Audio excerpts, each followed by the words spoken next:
Detalye sa pag-revoke ng lisensya ng kapatid ni Pokwang at ang issue niya sa cyberbullying. LTO tuluyang nirevoke na ang lisensya ng kapatid ni Pokwang dahil nasa kariton issue at ang reaksyon ng komedyante sa cyberbullying na natanggap ng kanyang pamilya. Ito ang buong istorya. Tuluyang nirevoke na ng Land Transportation Office o LTO nitong Miyerkules ang driver's license ng pick-up na nasangkot sa alitan sa trapiko sa Barangay San Roque, Antipolo City. Ito ay opisyal na inanunsyo ni LTO Chief Assistant Secretary Marcos Lacanilao. Nag-viral nga ang away sa kalsada kung saan ang lalaking nagtutulak ng kariton kasama ang kanyang anak ay nasangkot sa reklamo ng puting pick-up sa Barangay San Roque, Tulay. Isang video ang nagpakita na sinampal umano ng driver ng pick-up ang lalaki bago pumasok ang isa pang bystander at pumigil sa alitan. Napag-alamang ang driver ng puting pick-up ay kapatid ng komedyanteng actress-host na si Pokwang, kung saan ibinunyag ng komedyante nitong Martes na kapatid niya ang driver at humingi ng tawad sa inasal nito. Una nang inihayag ng LTO na may show cause order na sila laban sa driver. Naglabas na ang LTO ng show cause order, mabilis ang naging aksyon natin doon. At iyon ay makakahiring natin. Ang parating naman ng policy ay pag-abusado, arogante, mag-hearing po. Pag makita, hinahayaan ko na po sa investigating body, which is LTO. Nitong Miyerkules, dumalo sa pagdinig sa LTO main office sa Quezon City ang pick-up driver at ang may-ari ng kariton. Inamin ng pick-up driver na nagkamali siya. Sa pagdinig, aminado siya sa kanyang kamalian. Aniya? Inaamin ko po yung pagkakamali na nasaktan ko po siya.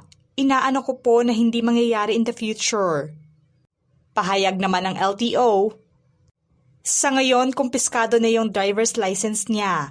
Yes, technically revoked na. Pwede naman silang mag-appeal pero subject yan sa Intelligence Division. Sa pagdinig, sinabi naman ng may-ari ng kariton sa LTO na mukhang nakainom umano ang driver na mga panahong iyon. Saad niya, yung anak ko po nasa unahan po siya, tapos siya po hindi po siya humihinto. Ewan ko po kung nakainom po siya. Buti po, hinawi ko po yung anak ko. Sa kabila ng paghingi ng tawad ng kapatid ni Pokwang, iginit ng LTO na mananagot pa rin ito. Nangako naman siyang isusuko niya ang kanyang sarili sa LTO sakaling maulit ang parehong insidente. Binigyang linaw naman ng LTO na nagawa na ang pinsala at kailangang tanggapin ng driver ang sanction mula sa ahensya. Sinabi ng complainant na nakainom, amoy alak, kaya hindi na niya pinansin nung una. Pero imbis na tumigil yung tao, bumalik pa rin siya para sapukin, walang tigil. Hindi tayo perpekto, pero nakakadurog ng puso yung ginawa niya. Hindi makatao, abuso, walang disiplina. Matatandaang sa nagdaang araw ay opisyal na humingi ng sorry si Pokwang sa may-ari ng kariton pati na sa anak nito sa ginawa ng kanyang kapatid sa kanyang pahayag. Paalala lang po, ang kasalanan po ni Pedro ay hindi po pwedeng kasalanan ni Juan. Maaari pong iisa kami ng apelyedo pero hindi po kami lagi pareho ng pag-iisip at ng mga gawain araw-araw. Ako po ay humihingi ng dispensa doon po sa kanyang nakaalitan. Lalong-lalo na po doon sa anak na babae. Pasensya ka na iha. Dadalawin kita ha. Wait lang ha. Pupunta ang tita Pokwang mo dyan. Pasensya ka na. Hindi po ako natutuwa at hindi ko dapat kampihan yung nangyari po doon sa kapatid ko. Hindi naman din po ako. Siyempre, nanay din naman po ako. Nilinaw ng LTO na ang suspensyon ay parte lamang ng due process sa kaparusahan ng sangkot na driver. Hindi ko konsentihin ng ahensya ang ganitong asal sa lansangan. Kung totoo man ang mga paratang ayon sa video, dapat managot ang driver. Tinitiyak natin sa publiko na bibigyan natin ng hustisya ang insidenteng ito.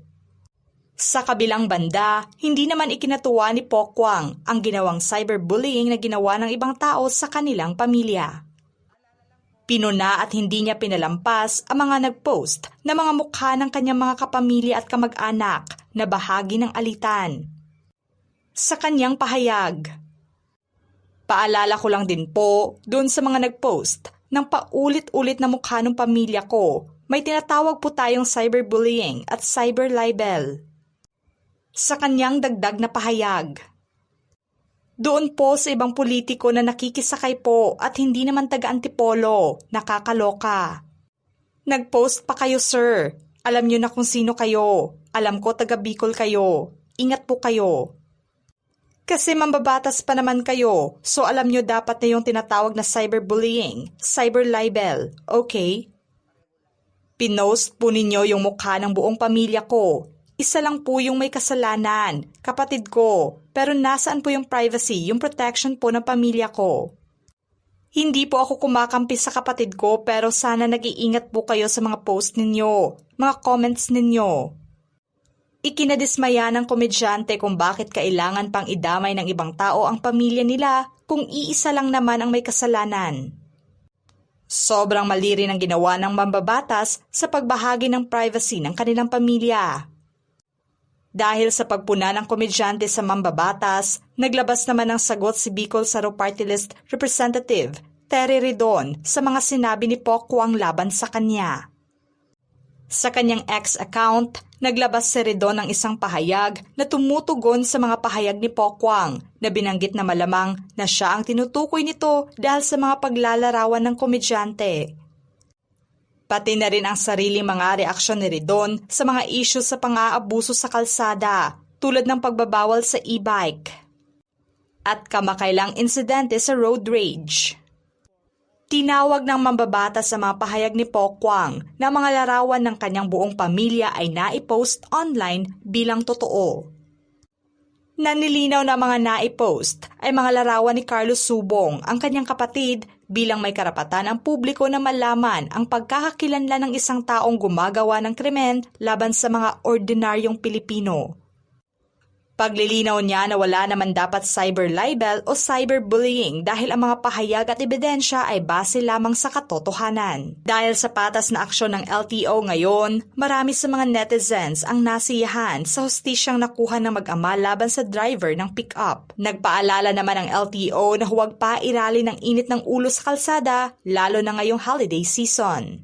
Habaan po ang pasensya. Traffic parati pag holiday. Sumunod po tayo sa batas trapiko. Kung umiinom, huwag na magmaneho. Kung puyat, huwag magmaneho. Ingat lang po. Ano ang masasabi nyo sa pag-revoke ng LTO sa lisensya ng kapatid ni Pokwang at ang issue niya sa cyberbullying? Just comment below.